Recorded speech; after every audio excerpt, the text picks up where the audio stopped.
Students of class 12, आज हम लोग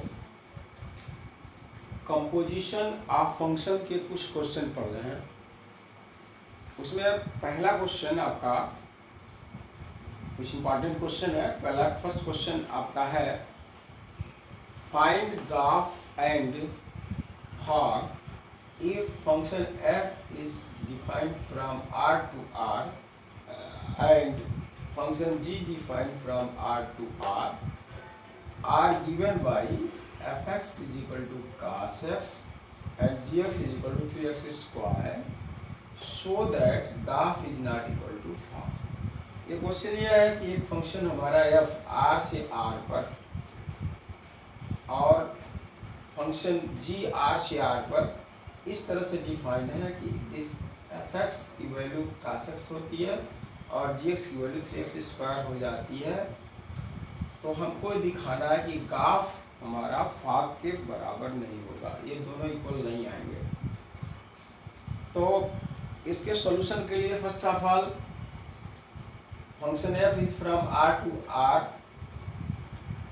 is defined as function f such that r to r is defined as fx is equal to cos x according to this definition, and the function g from r to r is defined as gx is equal to 3x square। इस question के according जो definition fx और gx का दिया हुआ है वह ऐसे है कि fx हमारा cos x हो जाएगा, इस x का f इमेज cos x बनेगा और इस x का g इमेज 3x स्क्वायर होगा। मतलब यह है कि जब हम फंक्शन इस x का f इमेज लेंगे तो इस x के पास आगे cos आ जाएगा, और जब हम x का g इमेज लेंगे तो इस x के पहले 3 और पावर में x के पावर में 2 हो जाएगा। इस क्वेश्चन के अनुसार जो डिफिनीशन fx और gx का दिया गया हुआ ऐसे है।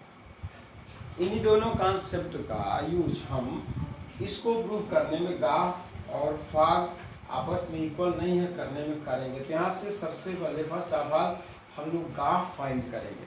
हम फाइंड करेंगे ग्राफ, उसके बाद फाइंड करेंगे फॉग, फिर ये देखेंगे कि ग्राफ और फॉग दोनों आपस में इक्वल नहीं आ रहे हैं। तो let start to find out the value of graph. Then we have, अगर ये दोनों डिफिनीशन हमारे एफ आर से आर पे इस तरह से f x is equal to cos x के रूप में डिफाइंड है और जी आर टू आर पे g x equal to 3x square के रूप में डिफाइंड है, तो हमारे पास ग्राफ x क्या होगा।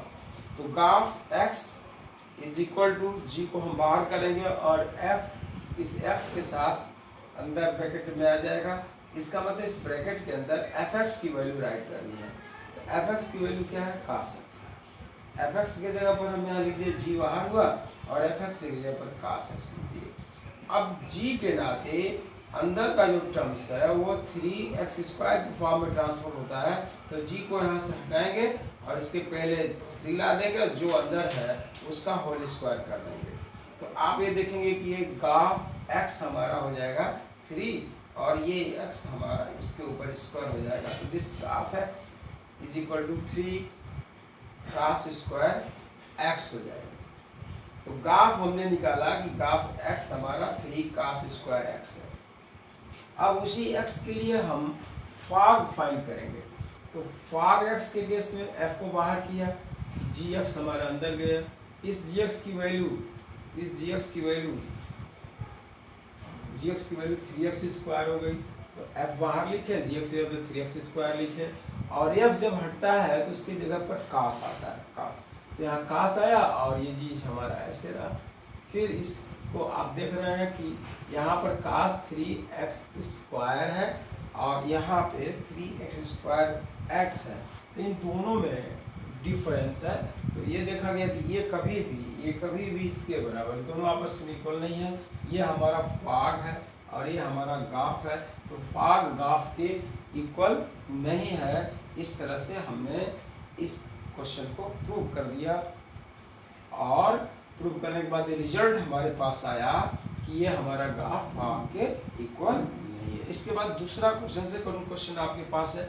सेकंड क्वेश्चन है कि so that if function f is defined from a to b and function g is defined from b to c are 1 1, then graph is defined from a to c is also 1 1। ये इस question में हमको दिखाना है कि ये function f a से b पर 1 1 है और फंक्शन g भी b से c पर 1 1 है। तो हमको दिखाना है कि graph composite of function f and g a से c पर 1 1 होगा। तो इसको इस तरह से प्रूव किया जा सकता है कि जैसे जो चीज़ यहाँ पे दिया गया, since f is function from a to b and g is function from b to c are 1 1, it is given in your question, then we have let's suppose, हम सपोज कर रहे हैं कि ग्राफ x1 ग्राफ x2 के equal है, ये suppose किया जाए। Let's suppose that graph x1 is equal to graph x2। ऐसा हमेशा एक फंक्शन दूसरे फंक्शन का 1 1 दिखाना होता है। तो पहले वाले फंक्शन का x1 और दूसरे वाले का x2 को आपस में लेकर चलते हैं। अगर बाद में x1 x2 इक्वल आता है तो हम कह सकते हैं वो फंक्शन हमारा 1 1 है। तो यहाँ पे हम ले लिए graph x1 is equal to graph x2। फिर इस g को बाहर करेंगे, f x1 एक साथ छोटे ब्रैकेट में आया, स्मॉल ब्रैकेट में g को बाहर करेंगे, f x2 अंदर है और बाहर से g का ऑपरेशन खत्म करेंगे। g दोनों के बाहर है तो जिस फंक्शन के ऑपरेशन को g को हटाएंगे तो अंदर हमारा f x1 यहाँ आएगा, यहाँ से f x2 आएगा। फिर दोनों साइड से फंक्शन f के ऑपरेशन को हटाएंगे तो ये हमारा मिलेगा x1 is equal to x2।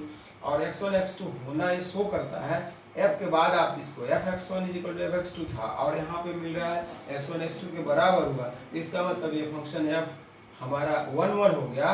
तो फंक्शन f 1 1 हो गया तो ग्राफ हमारा 1 1 हो जाएगा, क्योंकि फंक्शन f 1 1 दिया है और हमको दिखाना है कि ग्राफ 1 1 है।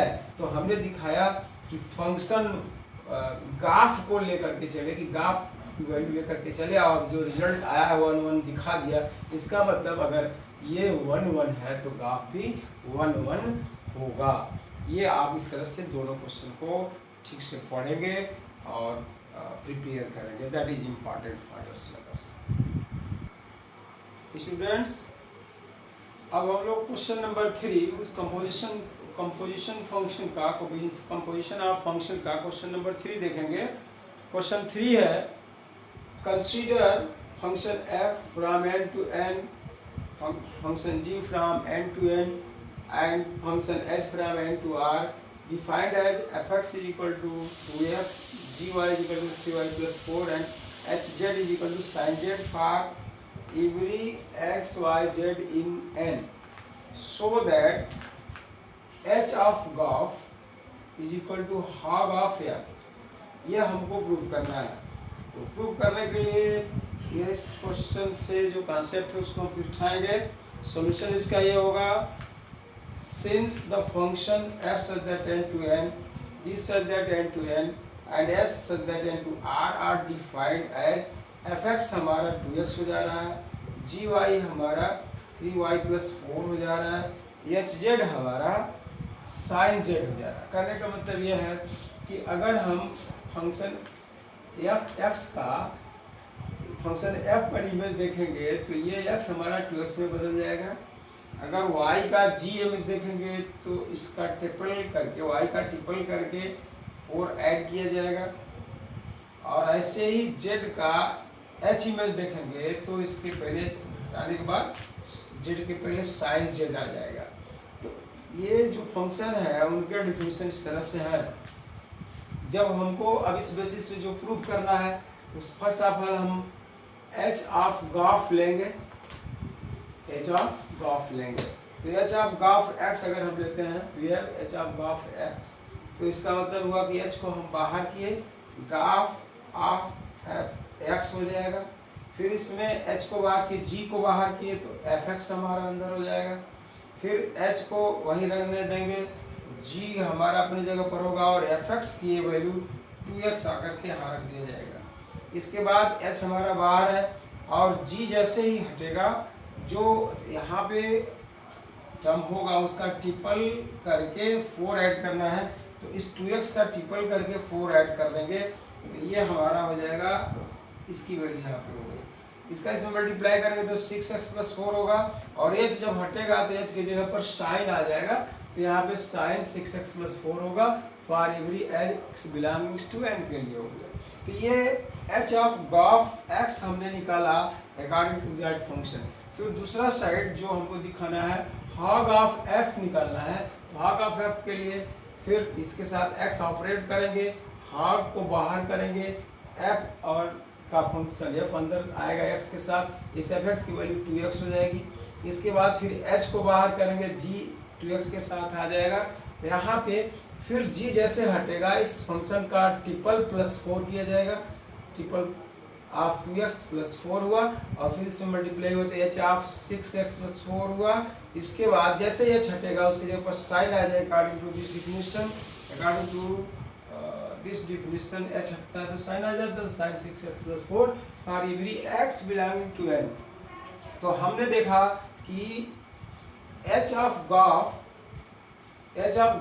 विथ रिस्पेक्ट टू x वही आया जो hog of f with respect to x, दोनों की वैल्यू सेम आ रही है, दोनों की वैल्यू सेम आ रही है।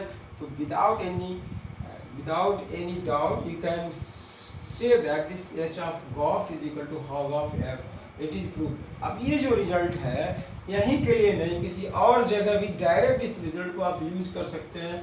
तो इसमें इसलिए लिखा गया this result is true in general situation as well, मतलब ये जनरल एक तरह का फार्मूला जैसा यूज आप इसको कर सकते हैं। तो ये तीसरा क्वेश्चन भी वेरी वेरी इंपॉर्टेंट है आपके